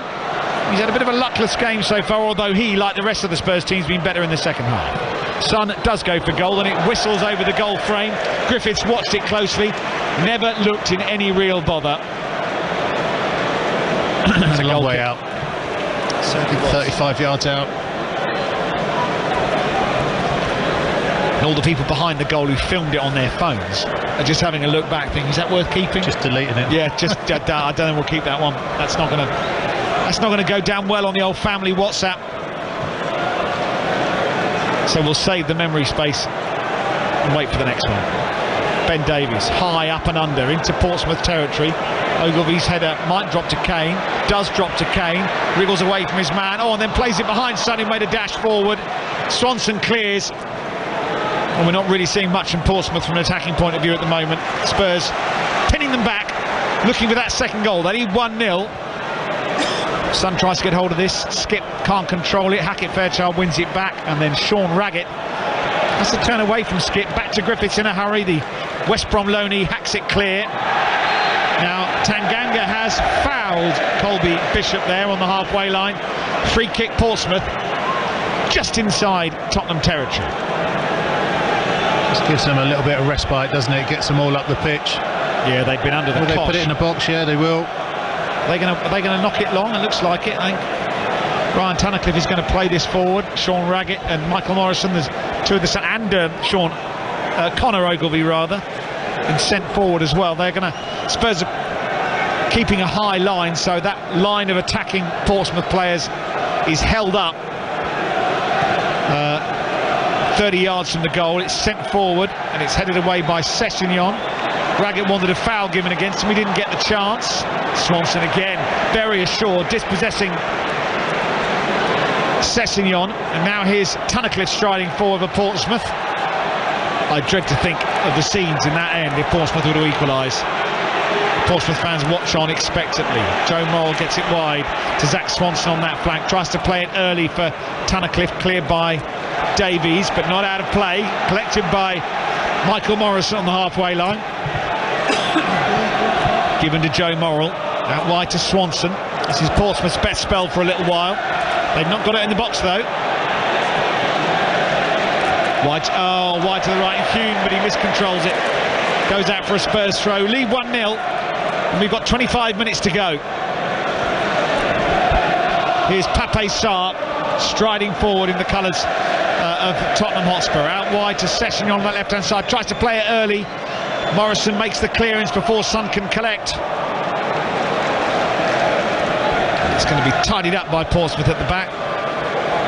They're still looking quite composed on the ball, James. You have to they just managed to get hold of the ball again, haven't they? And is that a foul on Tunnicliffe on that side? No, says the referee. Spurs win it back inside their own third. Those Portsmouth fans are baying for anything they can get hold of at the moment. Here's Harry Kane, right-hand side. He's going to play this right to left.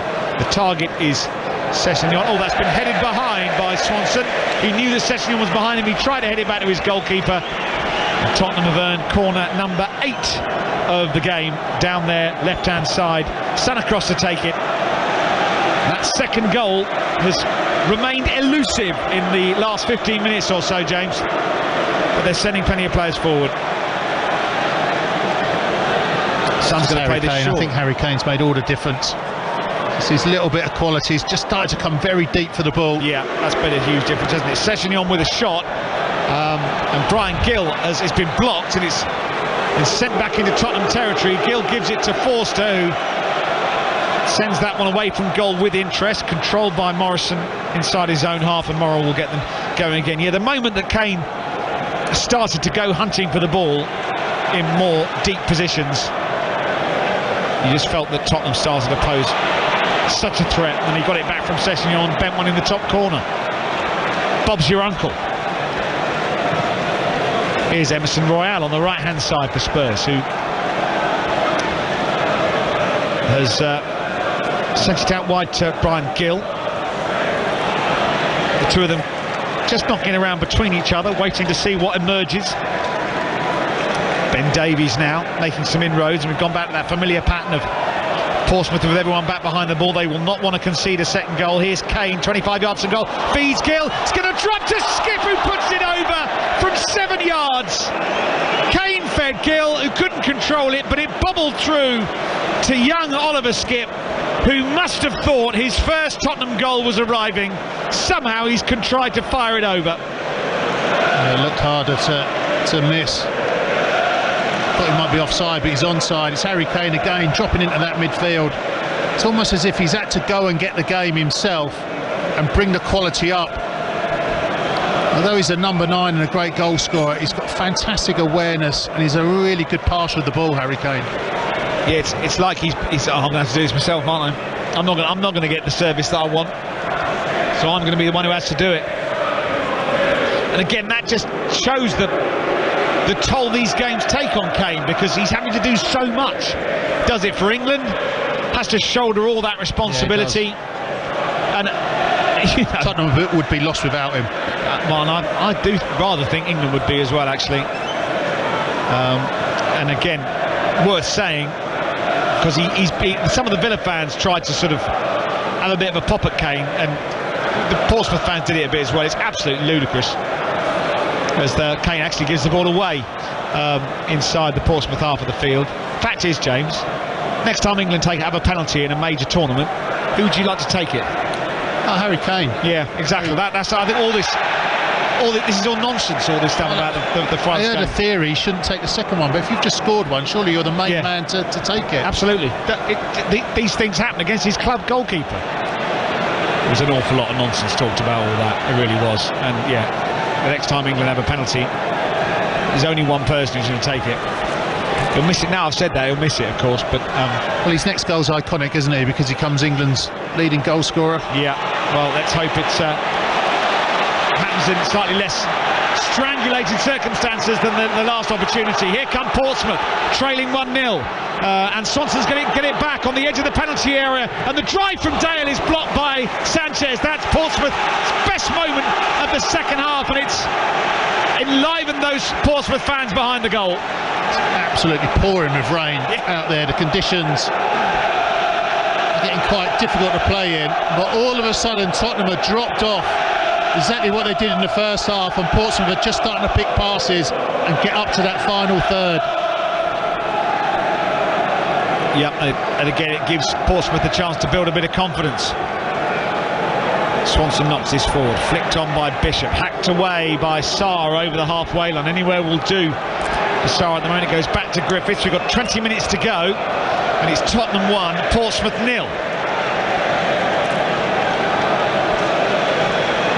Ogilvie has it inside his own half of the field. Spurs have locked into the Portsmouth half once again, and as James said, it's absolutely teeming with rain all of a sudden. It's threatened this kind of rain for quite a lot of the afternoon without actually arriving, and then it's really, really wet now. It's kept in play by Swanscombe inside his own half on that side. They're going to try and play their way forward, League One Portsmouth, but Sarr has intercepted it, and he goes driving forward. Kane with a little back heel to find Son, edge of the box. Son takes a touch and shoots, it's blocked. You've seen Heung-min Son bend them in from there for Spurs many, many times. Here's Sessegnon down the left, floats in across, can't find a white shirt, cleared by Hume. Kane once again has dropped deep to collect this ball. He's going to try and twist away from Dales. Tanganga goes back to the halfway line, and Sanchez, and it's wide on the left hand side, and Sessegnon. Spurs looking for that second goal once again. That little spell earlier, James, might have just reminded Tottenham that they're only 1-0 up. This is still in the balance. Oh, Kane has seen his pass forward charged down by Dale, and it's tidied up by Sanchez, but the lead remains precarious. Portsmouth are well in this game. And that second goal that you said was really, really important. As soon as they scored the first one, well, we've had over 20 minutes since the goal went in. Oliver Skipp really should have buried his chance, shouldn't he? What happens, Dick, if Tottenham don't get a second goal the last 7-8 minutes? It'll be excruciating. Yeah. That is how this is all shaping up. We've got 19 minutes to go. Here's Son left-hand side. He's going to send it in low. Sarr collects it, and then it runs away from him. And it goes through to the goalkeeper, Griffiths, who gathers. You're listening to BBC Radio London. We are very much into the business end of this game now. Tottenham's goal through Harry Kane separating these two sides. Clears downfield. That does Griffiths for Bishop. He can't get hold of it. Owen Dale can. He's been held up on that flank. A rare incursion into Tottenham territory here for Portsmouth. Ogilvie on the left into Hackett-Fairchild. Then Hume plays it forward, but he can't find Dale, who'd made the run into the edge of the penalty area, and Skipp finds Kane inside the centre circle. He can be so dangerous here, Harry Kane. Lovely pass to Brian Gill, right hand side. He's going to make his way forward and shoots. It's blocked by Skipp, his own player. Comes out to the right hand side, and Emerson Royal, that's a dink cross that's deflected, headed away from danger by the Portsmouth back line, and it'll come out to this near side, and Emerson Royal back to Gill on that flank. The fullback, or the wing-back rather, gives it to Tanganga. Comes back to the Tottenham defender, who last started a game for Tottenham in January 2022. He's had 2 sub-appearances this season, but he's one of the players who's had very little competitive football, Japhet Tanganga. Davinson Sanchez, who likewise has not had a huge amount of football. Last start was against Forest in the League Cup. Kane can't control this, nodded back by Morrell to Griffiths away to our right. And there's going to be a double change for Portsmouth coming up. 15 minutes or so to go, 1-0 down, still in it. Worth tweaking things, James, would you say? Definitely got nothing to lose. We've got 15, maybe 18 minutes left. Yes, in fact, it's bizarre that we haven't. There's an offside flag that goes up against Dale. Free kick to Spurs inside their own half. It's bizarre that we haven't really seen any alterations as yet. And here's the first change. It's Ryan Tunnicliffe who comes off. Substitution for Portsmouth. It's going to be replaced by Louis Jacobs. Tunnicliffe, number 23, Lewis Thompson. Thompson, the first player to be sent on, wearing number 23. And the other change is Morgan Hackett, Fairchild. Number 27, Josh Corona. Rico Hackett-Fairchild is withdrawn, and coming on in his place is Josh Koroma, wearing number 27. Started his career at Leyton Orient, not so very far away from here. So the first changes, and you can see that Simon Bassey's thinking we're still in it, we might as well give it a go. Just wonder whether they'd go to a back 4. Might be a good idea. They do pull everybody back behind the ball at times like this. Might take a little while to work out. Here's Brian Gill coming forward, drags it away from his man. The cross can't find a white shirt. It's going to break to Sanchez, who on the stretch wins it back for Tottenham. 15 minutes to go. Let's having a look at the Spurs bench if there are any changes in the pipeline. Son runs into the box. Swanson clears. Yeah, there are a couple of players warming up. I'm going to just rather dangerously lean out of this box, and I think we're going to see Jed Spence come on very shortly for Tottenham. The lesser spotted Jed Spence hasn't seen much football since moving from Middlesbrough in the summer after his successful loan spell at Nottingham Forest. Here's Brian Gill inside his own half of the field. He's been caught by Thompson, the substitute, and that's the first yellow card of the game, shown to Louis Thompson, whose first touch is to go in the book. And it's amazing, really, that we haven't had any other cards in this game, but I suppose we should be thankful for that. And Jed Spence making his way out towards the touchline. He's going to come on for Ryan Sessegnon. So here's the first change to Spurs. For Spurs, replacing number 19, Ryan Sessegnon, number 24, Jed Spence. Big ovation for Spence as he comes on and goes to right wing back, and Emerson Royale has been sent over to the far side as we look at things as a left wing back. So that's the swap that Antonio Conte wanted. We've got 13 minutes to go, and it is still this rather flimsy 1-0 lead for Tottenham, given to them by Harry Kane 5 minutes into the second half. Here is Kane. Another lovely ball down the right for Brian Gill, held up on the touchline, comes back to Tanganga, clipped all ball into the box. Kane's onside and he volleys it from a tight angle into the side netting. That would have been astonishing if it had gone in. Yeah, he fancied it, didn't he? I think the wet conditions, it just skips off. He's really two players, Harry Kane, isn't he? Yeah, he is. Get two players, price of one. Amazing. We're going to update the situation on 94.9 FM very shortly as our coverage continues on digital radio. This is clipped forward, headed away by Spence, his first touch since coming on. Just going to update the radio. and Tottenham lead Portsmouth by a 1-0 with 12 minutes to go to full time. It's a little bit of a flimsy lead. They haven't had too many chances, Spurs. They were lifeless in the first half and created very little, but they started the second half very strongly. Emerson Royale's header hit the inside of the post and stayed out, and then Kane struck. Little 1-2 with Ryan Sessegnon on the edge of the penalty area, and he curled it brilliantly into the net from the edge of the box. Oliver Skipp probably should have finished this tie off. He was put through and 7 yards out, sent an effort over, but Portsmouth are not out of this. They've just earned their third corner of the game down the right hand side. Tottenham really need the 2-goal cushion to calm things down. As it stands with 11 minutes to go, there's still very much all to play for. Tottenham 1, Portsmouth 0 with just over 10 minutes left. Here's the corner for Portsmouth down that right-hand side. It's going to be Koroma who's going to swing it in towards the near post, headed away by Skipp. Comes out to Hume, who nods it into the danger zone, shuffled away by Davies, collected by Son. There's a really good counter-attacking chance here for Spurs. Oh, and Kane's pass can't find Skipp.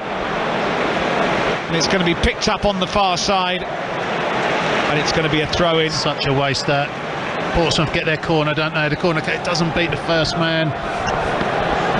He's so frustrated, the Portsmouth manager.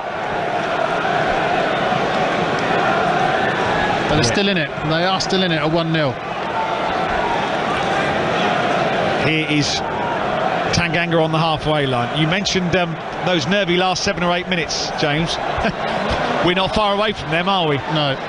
Here is Emerson Royale coming forward down the left-hand side now, approaching the edge of the box, cuts in field, shoots, blocked by Swanson on that side, the former Arsenal youngster. Goes out of play for another throw-in on that far side, and, well, we keep saying it, another goal for Spurs, basically all over.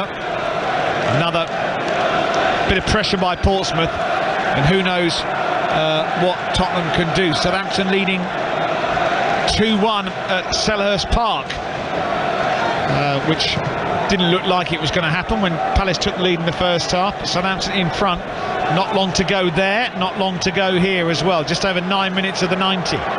Here's Son, goes on the outside and swings in a cross that's awkward, he loses everybody, falls to Gill, who shoots or crosses it in. It's blocked by Ogilvie, out for a corner to Tottenham. Still that flimsy 1-0 lead looks to be expanded by Spurs, but it's not happening just yet. Gill's going to take the corner. No, he's not. He's going to leave it for Son. Even at this stage, 1 goal for Spurs, 1 goal for Portsmouth changes everything. Son waiting to see what options are going to be presented to him before he issues his instructions. He's going to step away from the corner flag. Raises his left arm. Can Spurs finish Portsmouth off here with not long left, leading by a 1-0. Right-footed, swings out. It's going to come out to Sarr, who helps it wide to Skipp on that flank. Back to Pape Sarr on the edge of the centre circle. He's going to guide it wide to Gill on the right. Wants to run at his man, Brian Gill. Weaves infield. He's going to try and pick out Skipp, but it's easily cleared by Swanson, out for a throw-in on that far side of the field. Spurs still plugging away for goal number 2. Portsmouth must be plotting how they're going to try and force an equaliser. Well, what they need to do, they need to stay in the game, and they need to just slowly start to put some pressure on Tottenham. Apart from Harry Kane's goal, when Tottenham were on top and probably deserved to score at that time, they haven't really had much of a threat since, have they? Apart from Skipp's one chance. It's not a 1-0 where Tottenham have missed a lot of chances. No, the Skipp opportunity was 15 minutes ago. And there's going to be another double change. Joe Pigott. And Joe Pigott is going to come on. Former AFC Wimbledon striker, on loan from Ipswich. Well, I suppose there's an opportunity for a headline maker here on FA Cup third round day. That's what Simon Bassey will be saying. From a Portsmouth perspective, someone needs to be a hero. Tottenham will be hoping that does not materialise. They lead 1-0. They probably should have put the game to bed during that spell at the start of the second half when they were on top. but they might still need a second goal. Here's Jed Spence forward from the right-hand side into Kane, who has swung the game in Spurs' favour since he's become more involved a little bit deeper. The Portsmouth changes will come in a few moments. Here come Spurs with Emerson Royal playing on the left-hand side now of the midfield four. Sarr goes back to Davis. Portsmouth still defending with every fibre of their being, waiting for a mistake. This ball by Sanchez goes out wide to Spence on the right. Back to Tanganga, and Davison Sanchez, the centre of the defensive three, although he spent most of his game, let's be honest, inside the Portsmouth half. It's with Son now on the left for Spurs. We're approaching the last 5 minutes. And the ball goes out of play for a throw, and the referee says, hold on, we'll make these changes. And the first change is Michael Jacobs coming on for Joe Morrell. For Portsmouth, replacing number 16, Joseph Morrell, number 24, Michael Jacobs. Number 24. And replacing number 9, Colby Bishop. Colby Bishop comes 10, off. Joseph Piggott. Joe Piggott. And number 10 comes on, very experienced lower league striker Joe Piggott. He's got 5 minutes and whatever the referee, Mr. Bramall, decides to add on at the end of the game to take Tottenham back to Fratton Park. Spurs have 5 minutes to see this out or add to their goal tally and make this comfortable. It's not been particularly it's not been chronically uncomfortable for spells of this second half. It hasn't been comfortable. No, I don't think it's not been uncomfortable, but it hasn't been clinical. No, they've not. It's been somewhere between the two. Here's Sarr, gets fouled. Spurs could have played on. It's a free kick to Tottenham halfway inside the Portsmouth half of the field. Referee marks the spot. A free kick will be lined up by Harry Kane. There's a lot of players running forward trying to get on the end of this free kick if it's taken quickly, but it won't be taken quickly. They'll hang back. And it is played short now to Sarr, who goes wide to Son on the left, Kane in the box, and Jed Spence. Here's Emerson Royal on the corner of the penalty area. Sarr goes back to Davies, and then Sanchez is the last man back for Spurs on the halfway line.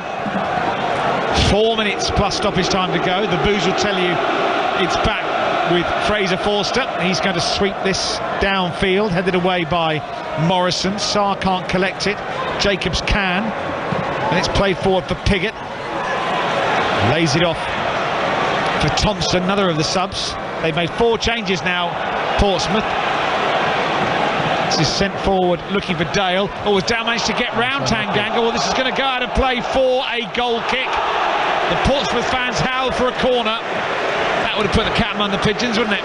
Would have done, that's what they want, isn't it? There's a lot of Portsmouth fans behind that goal that thought it was as well. Another change for Portsmouth. Ronan Curtis is going to come on. Owen Dale. For Portsmouth, replacing number 15, Owen Dale. Number 11, Ronan Curtis. Dale makes his way off, Curtis makes his way on. Time ticking away, just over 3 minutes of the 90 left. This is BBC Radio London. They've got to go for it now, no, Portsmouth. Now's the time, you think, handbrake off. Doesn't matter if you lose 2-0 now, you're going out the FA Cup. Maybe even put a Raggett up front. Send one of the centre-halves forward. Yeah, I wonder. He's currently at the back minding Kane,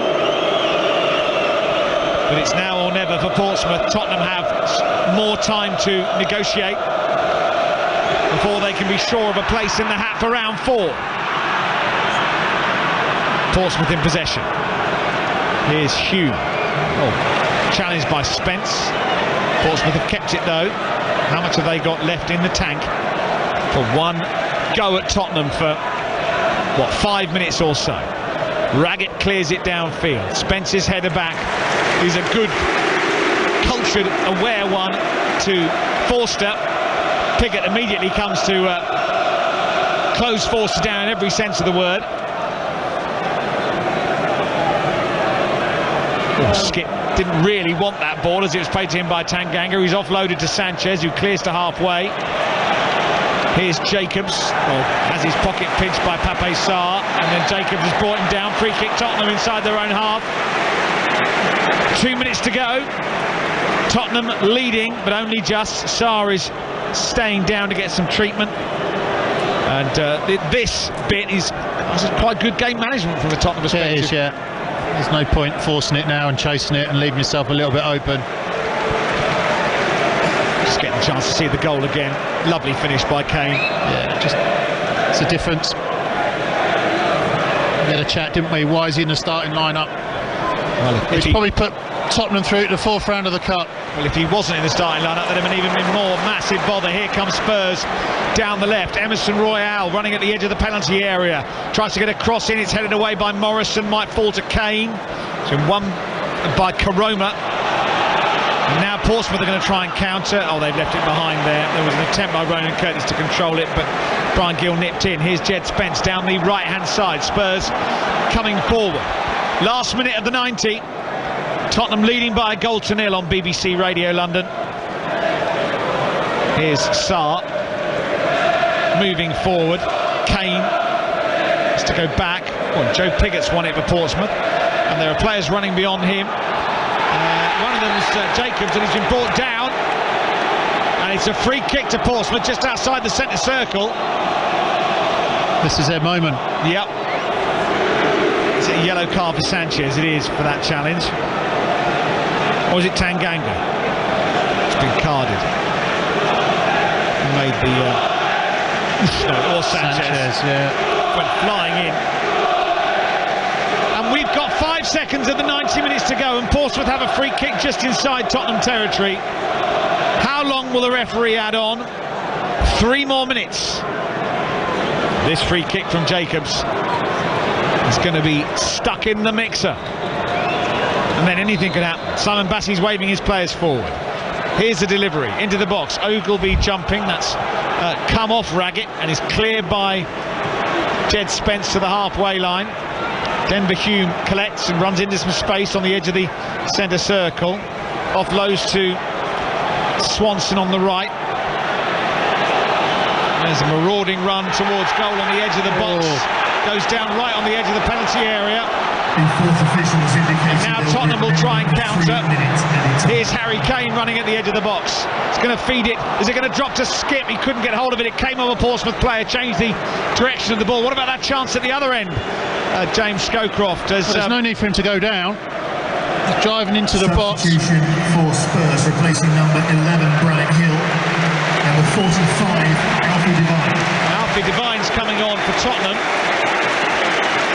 As the first change the Spurs have made, wearing number 45, very warm reception for the Tottenham youngster. Brian Gill has run around a lot, I think it's fair to say, and this is his second ever FA Cup appearance for Spurs and his first appearance of the season. So he comes on in stoppage time. Tottenham leading 1-0. Did you get the feeling that big free kick for Portsmouth was the last big moment? Was, yeah, they just couldn't quite get the touch and the header. Credit to Portsmouth, they've come here, great numbers, great support, and they've given Tottenham a game, Nick. That's what the FA Cup's all about. They've done their supporters proud. Referee's given a free kick to Portsmouth inside their own half of the field. We've played for 2 minutes of the this possibly 3. Is their last. And Joshua Griffiths is going to whack this forward. So Devine's going to drop into midfield alongside Skip. This is flicked to the edge of the box. Pigott nods it down. It's hacked away by Skip. Kane helps it on. Devine is going to drive forward. Oh, and he's taken it away from Hume. Good work by Alfie Devine. Doesn't quite know what to do with it. Offloads to Emerson Royale down that left-hand side. About 30 seconds of the 3 minutes to go. Into Son, onside. Level with the edge of the 6-yard area. Goes back to Emerson Royale, who's been closed down by 4 or 5 blue shirts. But this is where Spurs need the ball to be. Skip exchanges passes with Kane. Oh, and then Sarr's been caught in possession. Oh, that's going to roll out for a throw into Spurs, though, deep inside Portsmouth territory. You get the feeling there won't be much more time added on. Pompey chimes ring out, probably for the last time in the game. Tanganga goes back to Sanchez. And Spurs have done enough. You can't say there's a huge roar at the end of the game.